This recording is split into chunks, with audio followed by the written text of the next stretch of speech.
In 1999, Toys R Us was the most recognized toy store in Britain. Not Argos, not Woolworths, not any shop on the high street. Toys R Us, 100 stores, every major retail park in the country. That enormous yellow and blue sign, visible from the road before you even turned into the car park. And inside, aisles that seemed to stretch forever. Lego stacked to the ceiling, every board game ever made. Geoffrey the giraffe standing at the entrance like he'd been there forever and always would be. For 30 years, British families made it part of what Saturday meant, part of what Christmas meant. Then on a Wednesday morning in February 2018, the administrators walked in. 8 weeks later, every single door in Britain was locked. 3,000 people out of work. Not one buyer found. 30 years gone. How does a store that every British child knew by name, a store woven into 30 years of family Christmases, simply vanish in the space of 8 weeks? This is that story, and it is more painful and more deliberate than most people realize. Washington, D.C., 1948.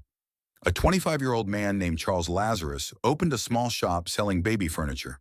His father had repaired bicycles for a living. Charles had grown up watching people come in, spend carefully, and leave. He understood retail from the floor up. Not from a boardroom, but from a shop counter. The baby furniture sold well. Post-war America was in the middle of a boom. Soldiers home from Europe and the Pacific, young couples marrying young, children arriving fast. Every family needed a cot, a pram, a chest of drawers for small clothes. But Charles noticed something the furniture was not telling him. The parents kept coming back. Not for furniture you buy once. They came back for toys, every birthday, every Christmas, every time a child grew bored of what they already had. Toys were not a one-time purchase. Toys were a permanent need, cycling endlessly through childhood, year after year. That observation, simple, obvious in hindsight, changed everything. In 1957, Charles Lazarus opened the first dedicated toy store operating under a single roof with a single purpose. No furniture, no hardware, no clothing, just toys. Every toy he could source, stacked high, priced clearly, available to anyone who walked through the door. The name he chose was direct, unambiguous, aimed squarely at the people who mattered most. Toys R Us, written the way a child writes it. The R facing the wrong way, deliberately, as if a 7-year-old had painted the sign themselves. That backwards R was not an accident. It was a declaration. This store was not built for parents. It was built for children. Britain, 1985. Margaret Thatcher's Britain was changing shape. The out-of-town retail park, an American idea, like so many ideas arriving in Britain in the 80s, was beginning to replace the town center as the place families drove to on a Saturday. Large units, free car parks, space for trolleys, space for prams, space for a child to walk beside you without being pressed against a shop window on a narrow pavement. Toys R Us chose Brent Cross in North London for its first British store. The location was deliberate, one of the country's earliest major out-of-town retail destinations, already drawing families from across the city. The store that opened there looked like nothing Britain had seen before in the toy trade. British toy shops in 1985 were, almost without exception, small. A few shelves, a limited range. You asked the person behind the counter and they went to check the stockroom. If they had it, you were lucky. Walking into the first Brent Cross Toys R Us was something else entirely. The ceiling was high. The aisles were long. The shelves ran from floor to head height and beyond, stacked with boxes in every color. Action Man, Barbie, Scale Extric, board games and towers, jigsaws by the dozen. A dedicated section for video games that felt, in 1985, like a glimpse of the future. The selection was not just larger than anything in Britain, it was incomparably larger. It was abundance made physical, contained under one roof, available on an ordinary Saturday afternoon. Parents walked in and understood immediately. Children walked in and did not have words for what they felt. For the workers hired to staff it, there was something genuine in the experience too. This was not a corner shop. It was a serious retail operation with training, structure, and the sense that the brand behind them meant something. The blue and yellow uniform was new and slightly stiff and felt in those early weeks like belonging to something that was going to matter. Charles Lazarus had built a concept in America. In 1985, that concept landed in Britain, and it fit almost perfectly into the shape of what British family life was becoming. The car, the retail park, the Saturday with the children, the sense that spending on childhood was not indulgence, it was what a decent family did. Toys R Us had found its country. The 1990s belonged to Toys R Us, not in the way that a company dominates a market in spreadsheets and quarterly reports, in the way that a place becomes part of how a generation remembers being young, in the way that a building, a large, slightly drafty, fluorescent-lit warehouse on the edge of a retail park, becomes, to a 10-year-old, the most exciting place on earth. By the early 90s, the stores were everywhere. Lakeside in Essex, Mary Hill in the West Midlands, Braehead outside Glasgow, Cribbs Causeway near Bristol. The formula never changed, and that was precisely the point. You knew what you were getting before you arrived. You knew the size of it. You knew the layout. You knew Jeffrey would be there. That consistency was not blandness. For a child, it was the deepest kind of reassurance. The Saturday morning ritual began before the car. It began on Friday evening, sometimes when a parent mentioned, casually, carefully, that tomorrow they might go. The child heard it and filed it away, and woke the next morning already dressed before anyone had asked them to be. The drive was part of it, the retail park visible from the road, the big yellow sign rising above the roof line of the surrounding units. The car park, always busier than expected, always requiring a moment of patience that felt, at 8 years old, almost unbearable. Then the walk across the tarmac, and the automatic doors sliding open, and the particular smell of the place hitting you immediately. That smell is difficult to describe to someone who didn't know it. It was not food. It was not cleaning product. It was the smell of plastic packaging and cardboard boxes and new carpet, and something underneath all of it that was simply the smell of scale, of more things in one place than you had ever seen gathered together before. The aisles were organized by world: the Lego section, the Action Man section, the Barbie section, board games along the back wall, stacked in columns from floor to ceiling, the video game section, evolving through the decade from a modest shelf of Mega Drive cartridges to a dedicated zone with display units and demo screens that drew clusters of children standing in silence, watching, transfixed. A child could move through this store and feel in each aisle that they had entered a different country. In September or October, the catalog arrived. It came through the letterbox without announcement, a thick, glossy document that landed on the doormat with a satisfying weight. Whoever found it first carried it to the kitchen table as if it were something precious, which in the economy of childhood it genuinely was. The ritual was consistent across millions of British households. The child sat down with the catalog and a pen. Red was traditional, though any color served, and began to work through it systematically. Every page considered, every item assessed. A circle meant want. A double circle meant want badly. A question mark meant uncertain, would consider alternatives. Parents watched this process and made their own private calculations. Christmas was months away. Budgets were real. The catalog was not a promise. It was a negotiation, conducted silently across a kitchen table, between what a child hoped and what a family could manage. But the catalog was also something beyond commerce. It was proof, arriving through the post every autumn, that abundance existed. That somewhere, in a warehouse on a retail park, organized into worlds by aisle, the things a child wanted were real and physical and waiting. That was not nothing. For many families, that was a great deal. Jeffrey the giraffe stood at the entrance of every store. He was tall, cheerful, and permanent, a constant in a decade of change. New consoles, new toy lines, new children cycling through childhood and out the other side. Jeffrey did not change. Jeffrey was always there. At Christmas, Jeffrey appeared in person, an actor in a full costume, standing near the entrance, available for photographs. The queue to meet Jeffrey was a fixture of the December store experience. Children waiting with a patience they would not have shown for anything else, clutching a parent's hand, watching the giraffe ahead of them with absolute seriousness. The Jeffrey soft toy was sold in-store throughout the 90s. Millions of British children owned one. Some still do. The employees of that era remember it with a particular fondness that is difficult to separate from the age they were when they worked there.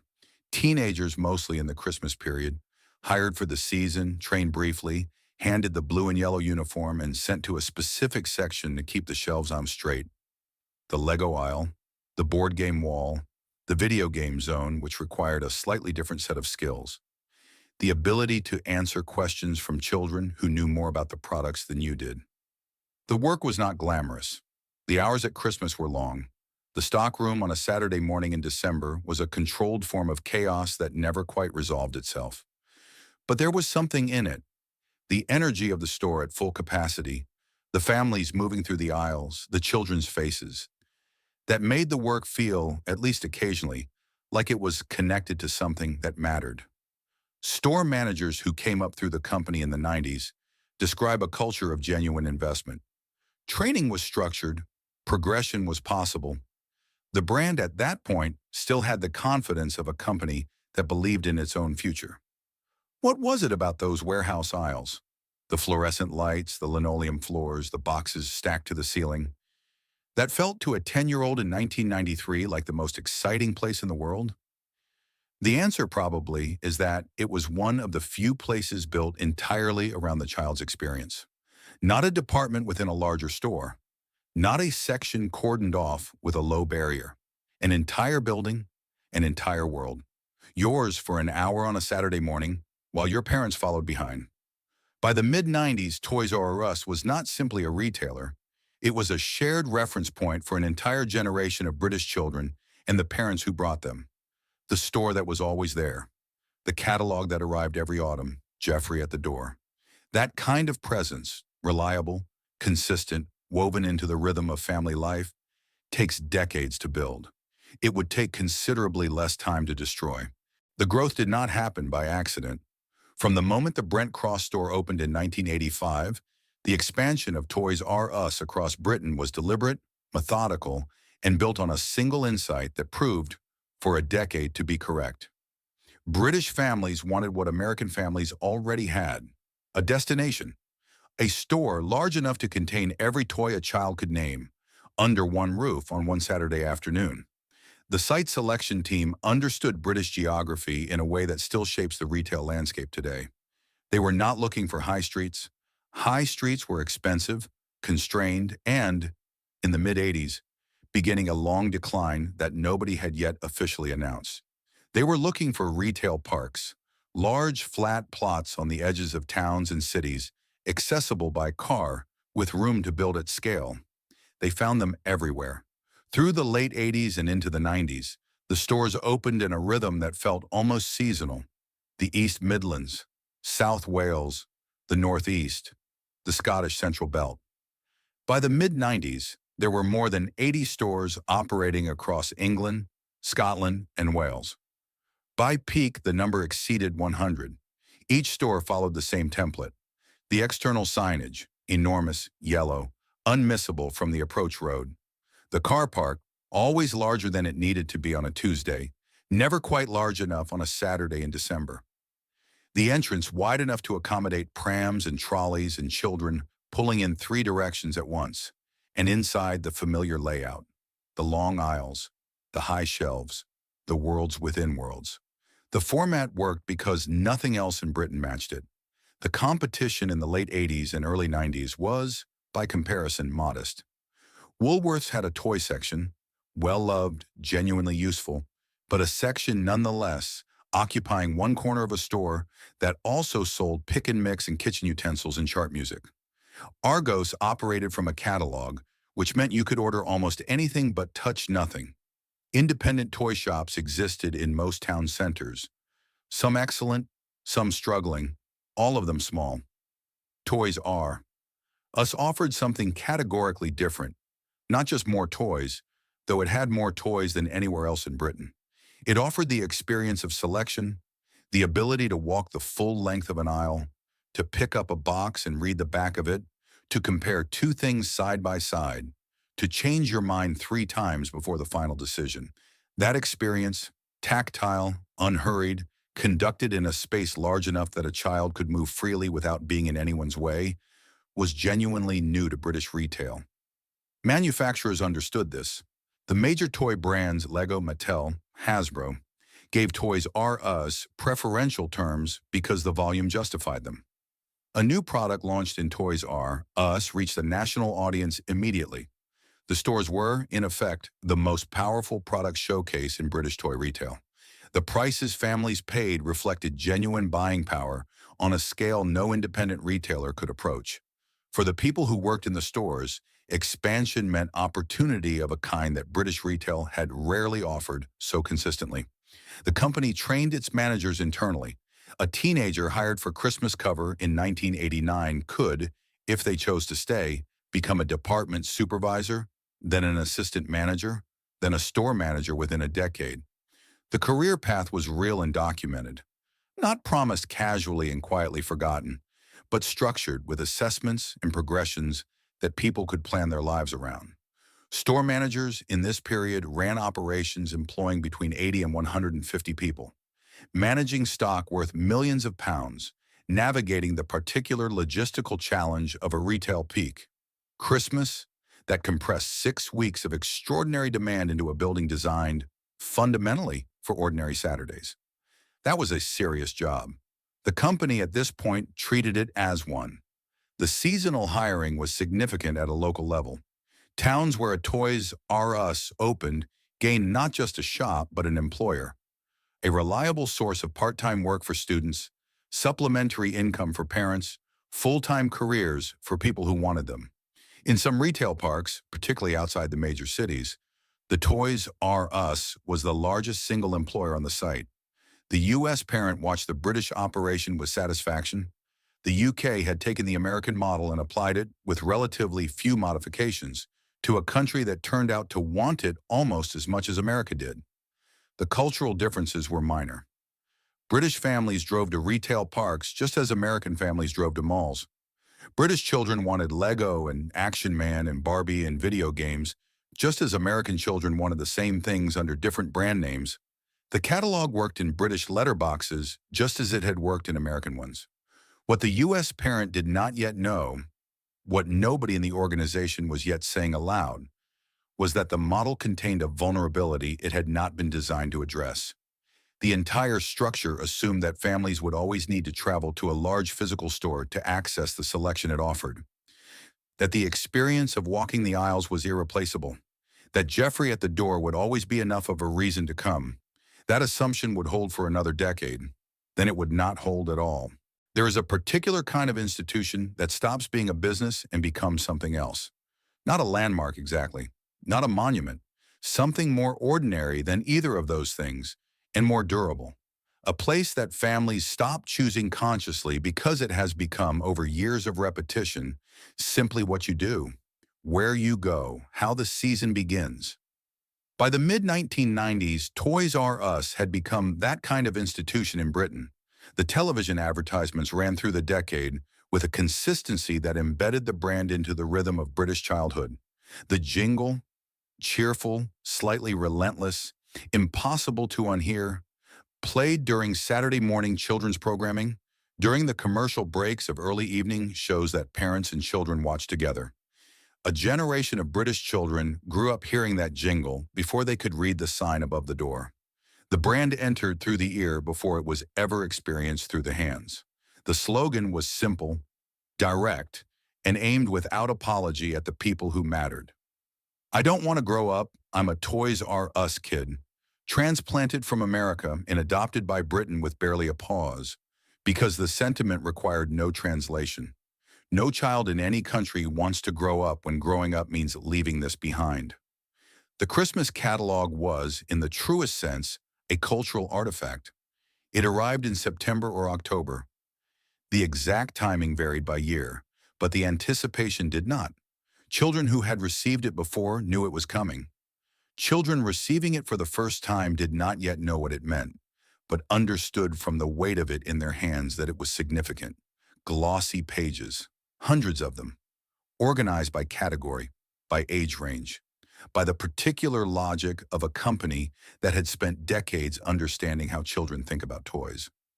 The photography was saturated and bright, toys shown in use, in context, in the hands of children who appeared to be having the best afternoon of their lives. The prices were printed clearly beneath each item. The item numbers were printed more clearly still, because the item number was what you wrote on the order form, or memorized or pointed to when you finally arrived at the store. Families used the catalog in different ways. Some children worked through it cover to cover, circling and annotating with the seriousness of professionals. Some parents used it to plan, to understand what was available, what was realistic, what might substitute for what was not. Some households held a formal process. Every child submitted a list, drawn from the catalog, ranked in order of preference. Others were more informal, the catalog functioning as a shared reference point that everyone consulted separately and discussed together. What the catalog did, regardless of how a family used it, was create a period of anticipation. Weeks, sometimes months, between the arrival of the document and the resolution of Christmas morning. That anticipation, specific, focused, held in the hands every time you returned to dog-eared pages, was not incidental to the experience. It was the experience. How many British families across 30 years made Toys R Us part of what Christmas meant? Not because anyone told them to, but because it simply became the place where the season began? The answer runs into the tens of millions. And it is not an abstraction. It is specific families, specific catalogs, specific Saturday mornings in specific car parks in specific towns across Britain. That specificity is what made the loss, when it came, so difficult to process. The generational transmission was quiet and almost unconscious. Parents who had shopped at Toys R Us as young adults in the late 80s brought their own children in the 90s. Those children, grown up, brought their children in the 2000s. The store they walked into was recognizably the same store their parents had brought them to. Updated, restocked, with different products on the shelves, but fundamentally identical in scale, in layout, in the feeling of walking through those automatic doors. That continuity was rare. British retail in the 1990s and 2000s was not short of change. High streets transformed, chains came and went. Formats that had seemed permanent disappeared. Toys R Us remained. The yellow sign, the long aisles. Jeffrey. For the grandparent taking a grandchild to Toys R Us in 2005, there was something in the experience that went beyond the purchase. A recognition. This is where we came. This is what we did. This is still here. That sense of a place persisting across generations, of a shared experience available to your children as it had been available to you, is not something any retailer can manufacture deliberately. It accumulates slowly through decades of consistency, and it is one of the most valuable things a brand can possess. It is also, as it turned out, one of the things that a leveraged buyout cannot protect. At the peak of its presence in Britain, Toys R Us was not competing for customer loyalty. It had something beyond loyalty. It had habit, it had memory, it had 30 years of Saturdays and Christmases and catalogs and Jeffrey at the door. What it did not have, what it was about to discover it had never properly built, was a future. The cracks did not appear all at once. They rarely do. What happens in a company that has been dominant for long enough is that the warning signs arrive individually, separated by months or years, each one explainable in isolation, each one absorbed and accounted for and filed away as a specific problem with a specific solution. It is only later, looking back, that the pattern becomes visible, that the individual cracks resolve themselves into a single fracture running through the entire foundation. For Toys R Us, the fracture began with a decision that seemed at the time like a sensible adaptation to a changing world. In the year 2000, Toys R Us signed an agreement with Amazon. The terms appeared favorable. Toys R Us would become the exclusive toy seller on the Amazon platform. the only place a customer visiting Amazon could buy toys. In exchange, Amazon gained a major retail partner with established supply chains and brand recognition. It seemed on paper like a reasonable arrangement between a traditional retailer and an emerging technology platform, a way for Toys R Us to participate in the internet without building the infrastructure itself. Amazon violated the agreement almost immediately. Third-party toy sellers were permitted onto the platform within months. Toys R Us was not the exclusive partner it had been promised. Competitors, smaller, more nimble, operating without the overhead of 100 large-format stores, were selling toys on Amazon alongside them, undercutting on price, competing for the same customers. Toys R Us sued. The legal process ground forward for years. In 2006, a New Jersey court ruled in their favor. The agreement had been violated. The exclusivity had been real. Amazon had broken its terms. It was a legal victory that changed absolutely nothing. By 2006, Amazon had built its toy marketplace. The third-party sellers were established. The customers had found them. The court could not undo 6 years of market development, could not return to Toys R Us the customers who had already learned to buy toys online from somewhere else. The victory was correct and irrelevant in equal measure. What the failed Amazon partnership represented was something more damaging than a lost contract. It was a lost half-decade. While the legal process consumed attention and resource, the internet was being built around Toys R Us rather than with it. The company that should have been constructing its digital future was, instead, sitting in a courtroom in New Jersey arguing about the past. The same Christmas season that the Amazon agreement was signed, the Toys R Us website collapsed. The year 2000 was the first Christmas in which a significant number of British and American families attempted to order toys online. Toys R Us had a website. Families used it. The site could not handle the volume.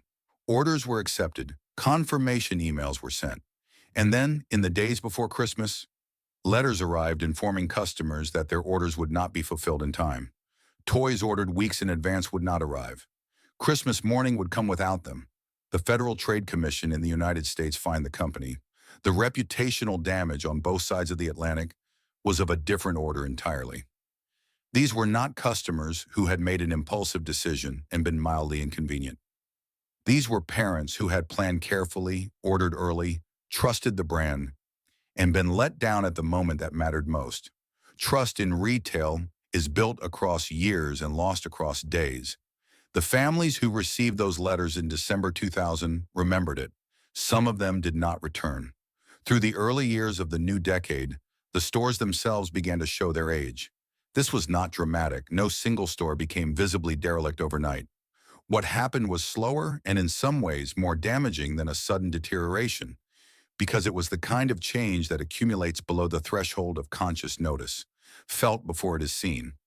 The shelving units that had seemed modern in 1992 were simply shelving units by 2004. The carpet in high-traffic areas carried the evidence of a decade of footfall. The signage, designed for an era before digital displays, looked fixed and slightly faded against a retail landscape that was beginning to use light and movement to compete for attention. Investment in store refurbishment requires capital. Capital in a company carrying the weight of increasing competition and a failed digital transition was not freely available.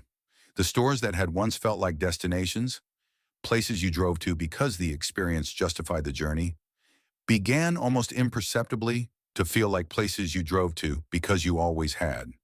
That distinction matters more than it sounds. A destination justifies the effort of getting there. A habit can be broken by a more convenient alternative. The alternatives were multiplying. Tesco and Asda were expanding their toy sections through the early 2000s, not matching Toys R Us for range, but close enough for a parent who was already in the supermarket and did not want to make a second journey. Argos was improving its catalog infrastructure and building an early but functional online presence. Smith's Toys, an Irish-founded chain, was beginning to open UK locations with newer stores, lower overheads, and prices that were difficult to match. At what point does a store stop feeling like somewhere you want to go and start feeling like somewhere that's already decided it's leaving? The customers who noticed this shift did not necessarily articulate it. They simply found one Saturday that they had gone to Tesco instead, and the following Saturday they went again. And at some point, the special trip to Toys R Us became a less frequent thing, and then an occasional thing, and then something they used to do. None of this was irreversible. Retail brands have recovered from failed digital transitions. Stores have been refurbished. Customer trust has been rebuilt. The history of British retail contains examples of companies that faced precisely these pressures and found ways through them. What Toys R Us did not yet know in 2004 and 2005 was that the option to recover was about to be removed. Not by the market, not by Amazon, not by the supermarkets, by a group of financial firms in New York who saw in Toys R Us not a retailer to be saved, but an asset to be used. Note, Chapter 7 exceeds 1,000 words per target, delivering in full as one chapter per your instruction, stopping only at chapter end. In July 2005, three private equity firms, KKR, Bain Capital, and Vornado Realty Trust, completed the acquisition of Toys R Us for $6.6 billion. It was, by the standards of leveraged buyouts, a substantial deal, the kind that generates press releases about strategic vision and long-term investment in the exciting future of a beloved brand, the kind that includes reassurances to employees, to suppliers, to the communities that depended on the company's presence. The structure of the deal told a different story. Of the $6.6 billion paid for Toys R Us, approximately $5 billion was borrowed. Not borrowed by the acquiring firms, borrowed by the company itself, loaded onto the balance sheet of Toys R Us as debt that Toys R Us was now legally obligated to repay. The private equity firms had, in effect, used the company's own future earnings to purchase the company. The acquisition was complete. The bill was left on the counter for someone else to pay. That someone else was every employee who would clock in the following Monday morning. The mathematics of what followed are not complicated, but they deserve to be stated clearly, because they are the mechanism by which 3,000 British jobs and 30 years of family memories were destroyed. $5 billion of debt at the interest rates applicable in 2005 required Toys R Us to pay approximately $400 million per year in interest payments every year, before a single member of staff received their wages, before a single store paid its rent, before a single shelf was restocked, or a single system was upgraded, or a single new store was considered. $400 million annually extracted from a retail business operating in an environment of accelerating competition from Amazon, from supermarkets, from a digital economy that was rewriting the rules of how families shopped. Amazon, in the same period, was investing billions of dollars in logistics infrastructure, in technology, in the kind of customer experience improvements that compound over years into insurmountable competitive advantage. Amazon could afford to do this because Amazon was not paying $400 million a year to service debt incurred by its own acquisition. Toys R Us could not compete. Not because the brand was unloved, not because the stores were empty, not because British families had stopped wanting a place to buy toys, but because the financial structure imposed in 2005 made genuine investment in the future mathematically impossible. This is the fact that the television advertisements and the Geoffrey the Giraffe appearances and the cheerful yellow signage concealed from the families who kept coming through the doors in the years after 2005. The store looked the same. The catalog still arrived. The Christmas displays still went up. Behind all of it, the clock was running. The people closest to the operation understood what was happening before the public did. Senior managers within the UK business watched the American parent deteriorate with the particular helplessness of people who can see a problem clearly and have been given no tools to address it. The UK operation was not independently listed. It could not raise its own capital. Its fate was tied, structurally and legally, to decisions made in New Jersey and New York by people whose primary interest was the return on a financial investment, not the future of a toy store. Internal warnings were raised. Documents from the period, some of which emerged during subsequent bankruptcy proceedings, show that executives identified the debt load as unsustainable and the competitive response to Amazon as inadequate. These concerns were noted. They did not change the financial structure, because changing the financial structure would have required the private equity owners to accept a lower return. That was not what they had bought the company to do. What they had bought the company to do was extract value, and for a period they did. Management fees were charged annually to the company, payments from Toys R Us to its own owners for the service of owning it. The precise figures were disclosed in bankruptcy filings years later. They were not small. Who was supposed to protect the 3,000 people who showed up to work every morning when the people at the top were extracting value rather than building it? The answer, in the structure of a leveraged buyout, is nobody. The protections available to workers in a privately held company acquired through debt are limited. The law permits what was done. The law does not require anyone to consider whether it should be done. In the stores, the consequences were felt before they were understood. A department manager in a Midland store noticed around 2008 and 2009 that the requests for maintenance were taking longer to be approved. Small things initially, a broken shelf bracket, a flickering light fitting, a door that stuck in cold weather.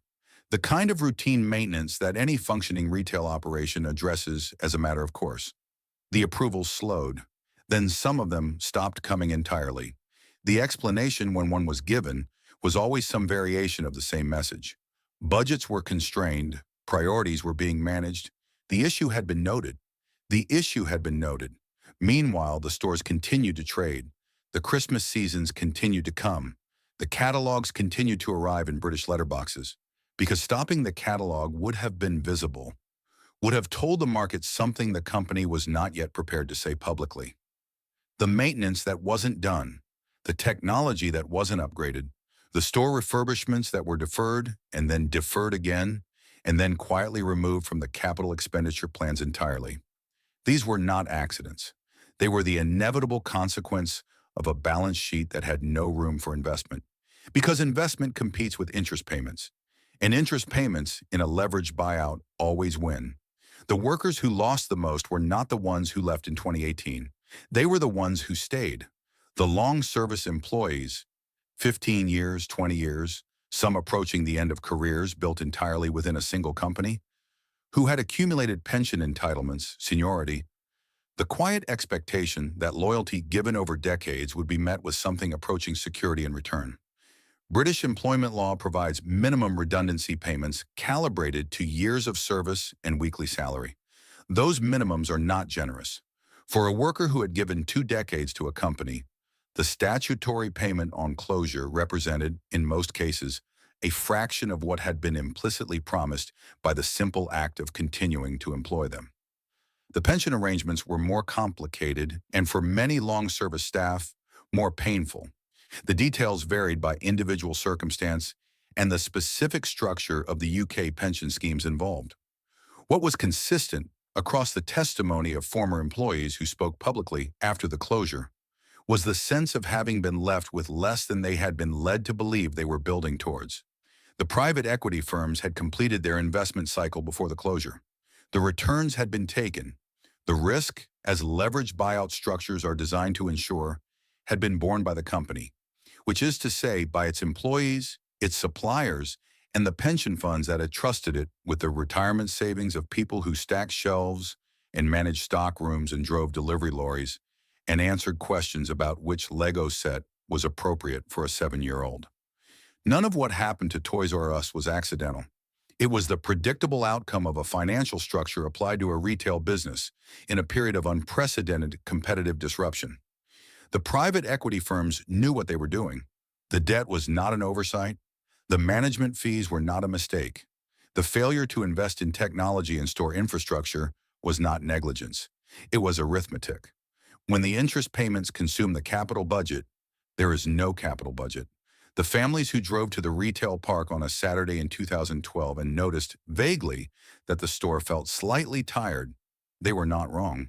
They were observing the physical evidence of a decision made 7 years earlier in a New York boardroom by people who would never visit the store, never speak to the staff, and never be present on the day the doors finally close. That day was coming. By 2017, it was no longer a question of whether, only of when. In September 2017, Toys R Us filed for Chapter 11 bankruptcy protection in the United States.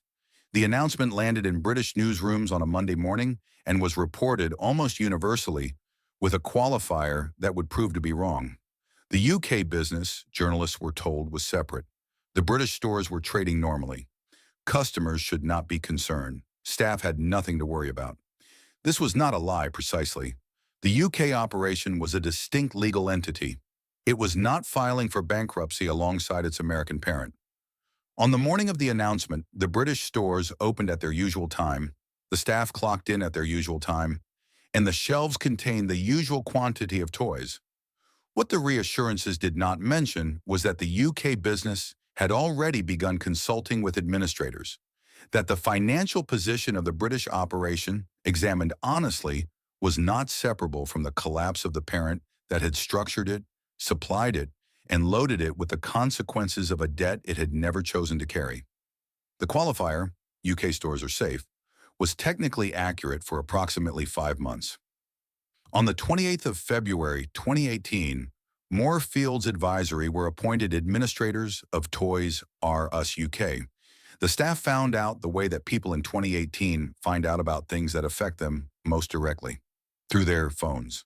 The announcement was made public before a significant number of store employees had been formally notified by their management. The BBC News alert arrived. The Guardian reported it.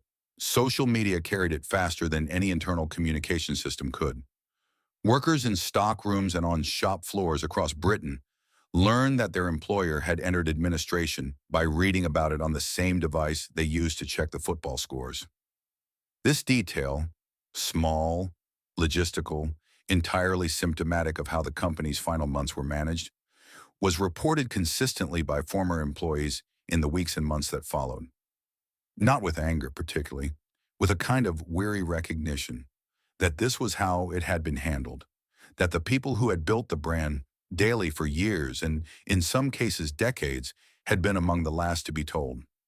A store manager in the north of England, speaking to a local newspaper shortly after the announcement, described calling her team together in the staff room before the store opened that morning. She had known for approximately 40 minutes. Most of her staff had known for approximately the same amount of time from their phones.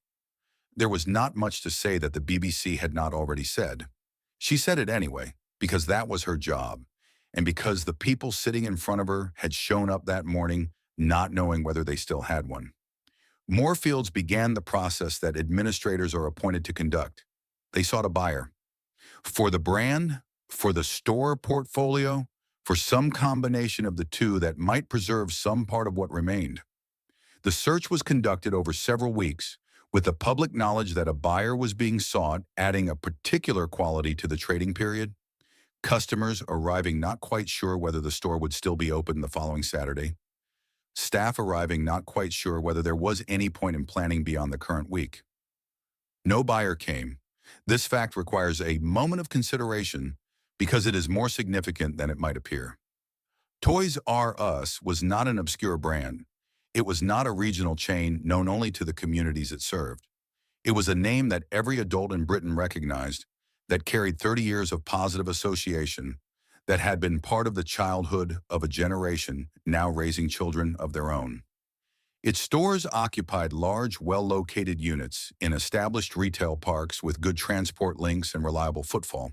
And not one company in Britain, not one investor, not one retail group, not one consortium made an offer that could be accepted. The brand that every British child had known by name had, by February 2018, zero commercial value to any buyer operating in the real market.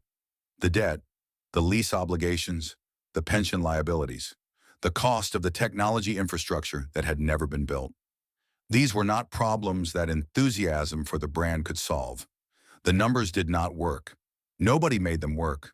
The stores would close. All of them, every one. The closing down sale began in early March. 10% off, then 20%, and then the signs changed again. 30% across the store. The shelves began to empty in uneven patterns, the gaps appearing first in the popular sections, the Lego aisle becoming sparse, the video game units losing their stock faster than anything was replenished to replace it. By the time the discounts reached 50 and 60%, The stores had taken on a quality that is difficult to describe to anyone who has not experienced the final weeks of a large retail operation being unmade. It was not simply that the shelves were emptying, it was the combination of things. The emptying shelves, the staff in uniforms that now meant something different than they had in January.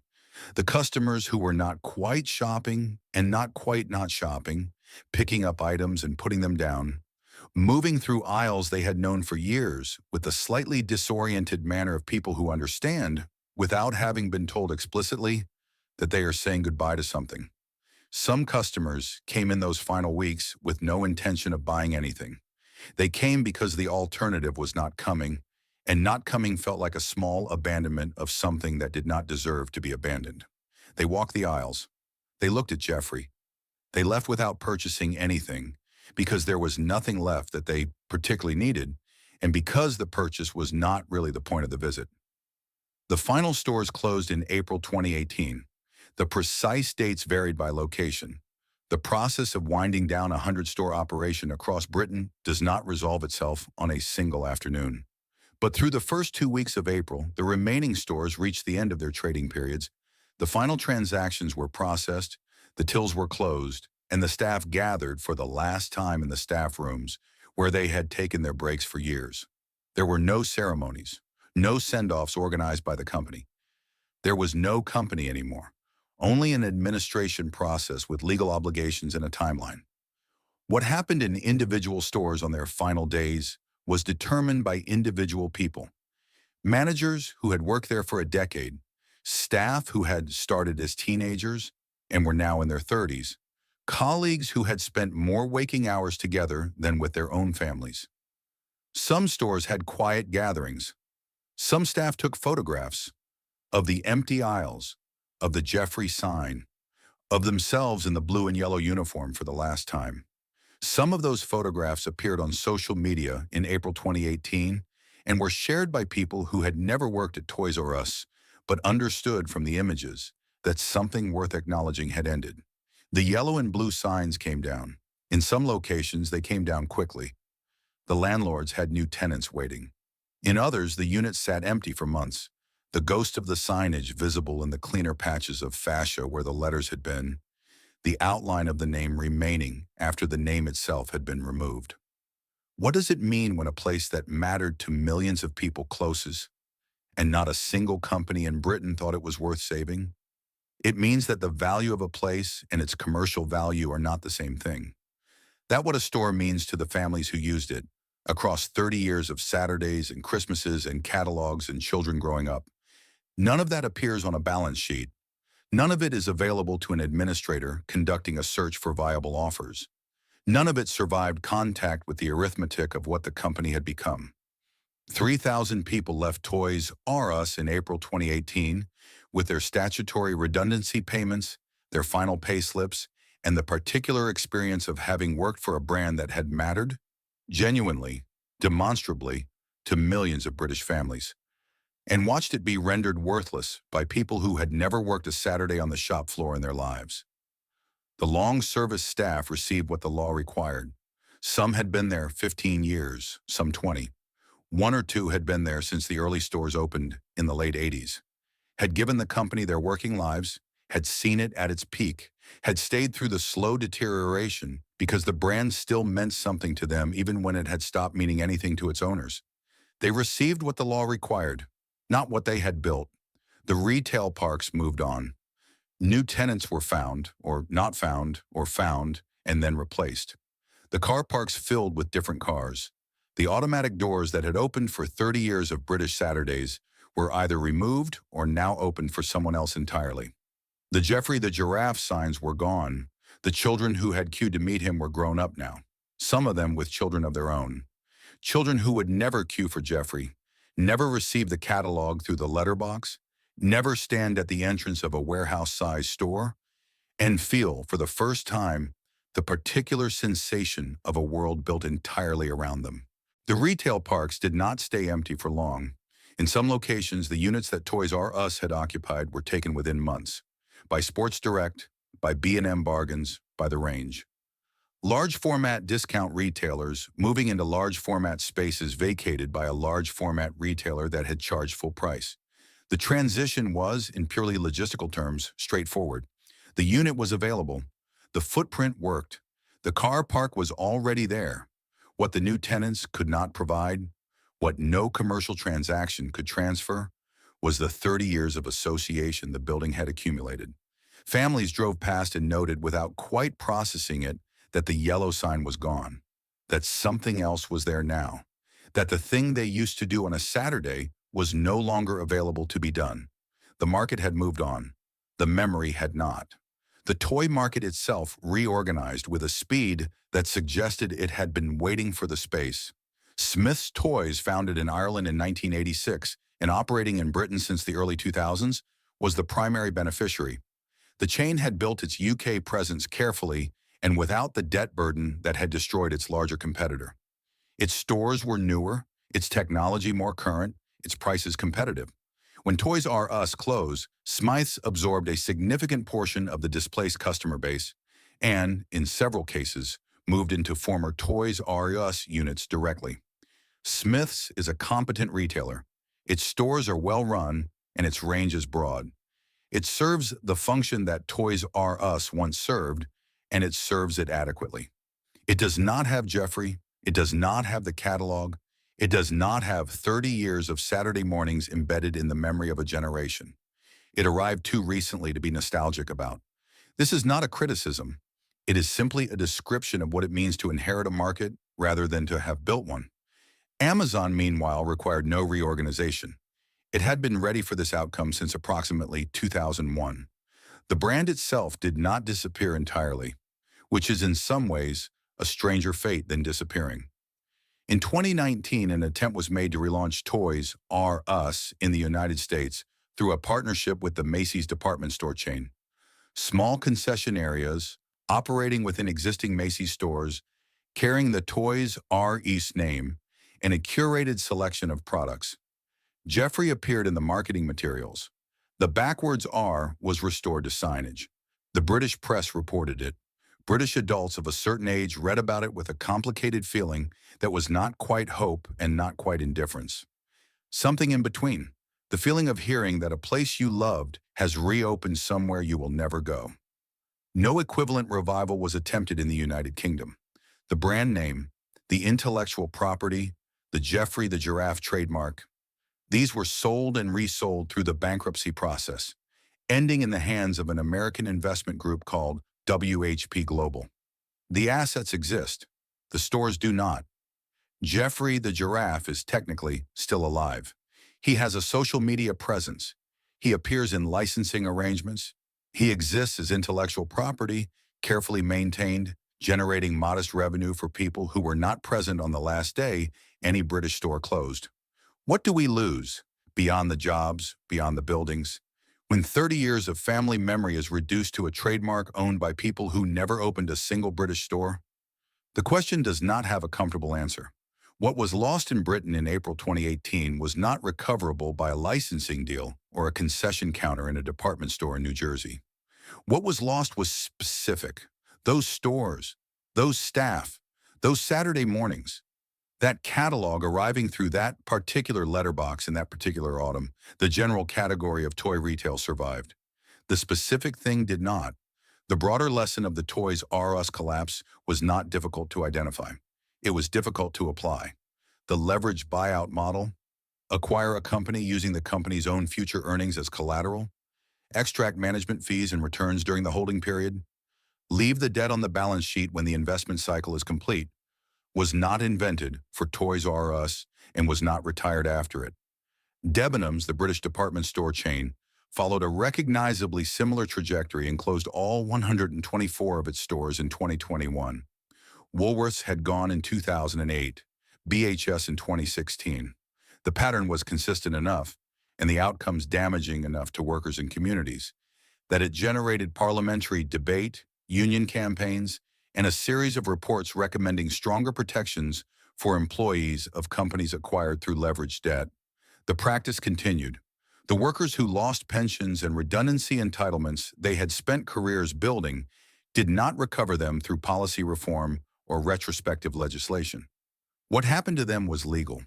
What happened to them was also, in the assessment of anyone who spent time in those staff rooms in April 2018, profoundly unjust.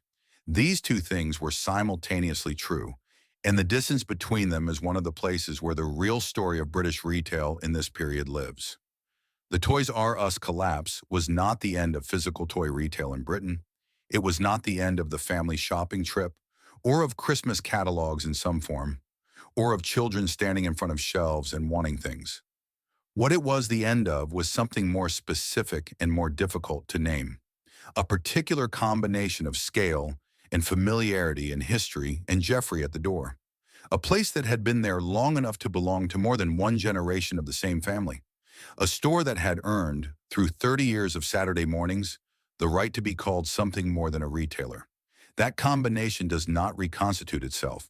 When it is gone, it is gone. And what replaces it, however functional, however well run, is simply not the same thing. The car parks are full.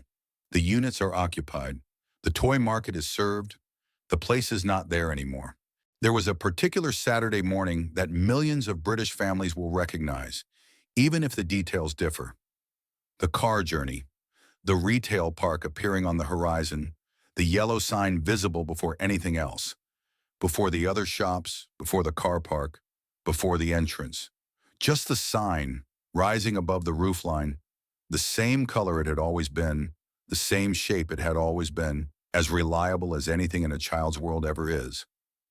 The automatic doors opening, the smell of the place, that particular combination of new packaging and carpet and scale that existed nowhere else and has not existed anywhere since. The moment of standing just inside the entrance and understanding, as a child understands things, not in words but in the body, that this place was built for you, the aisles stretching away in every direction.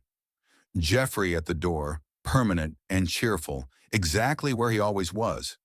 And in autumn, before any of this, the catalog arriving through the letterbox, the weight of it in small hands, the kitchen table, the red pen moving slowly through glossy pages, circling things carefully, as if the act of circling made them more real, brought them closer, turned hope into something you could almost hold. These are not small memories. They are the memories that stay.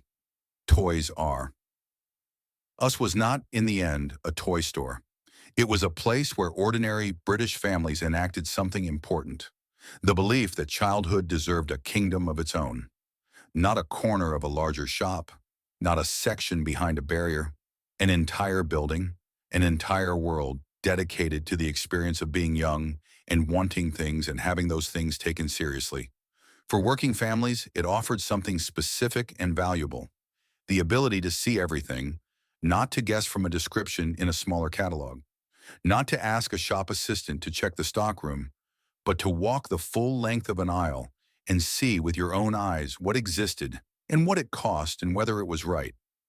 The catalog was the promise. The store was where the promise became real. For the children who grew up going there, it provided something harder to quantify. The experience of a place that recognized them, not as small people to be managed while their parents shopped, but as the reason the building existed. That experience, repeated across childhood Saturdays and December afternoons, accumulates into something, a sense that the world sometimes makes room for what you need, that the things you hope for are real and physical and waiting if you know where to look.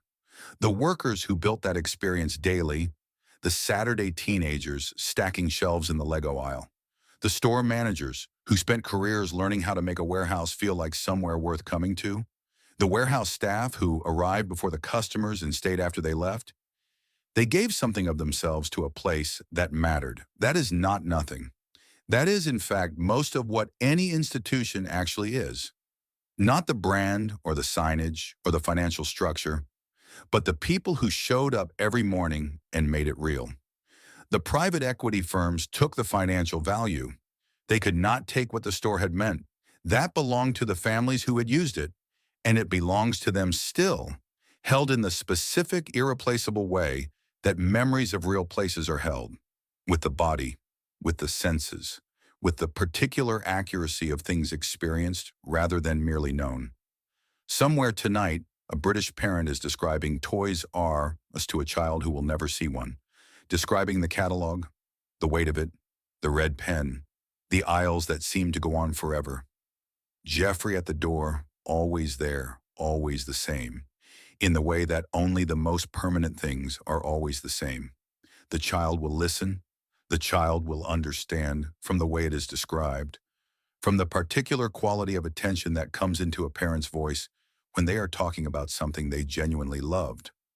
That this was real, that something warm and large and yellow and full of possibility stood in retail parks across Britain for 30 years, and that people drove to it on Saturdays, and that children stood in its aisles and felt, briefly and completely, that the world had been arranged with them in mind.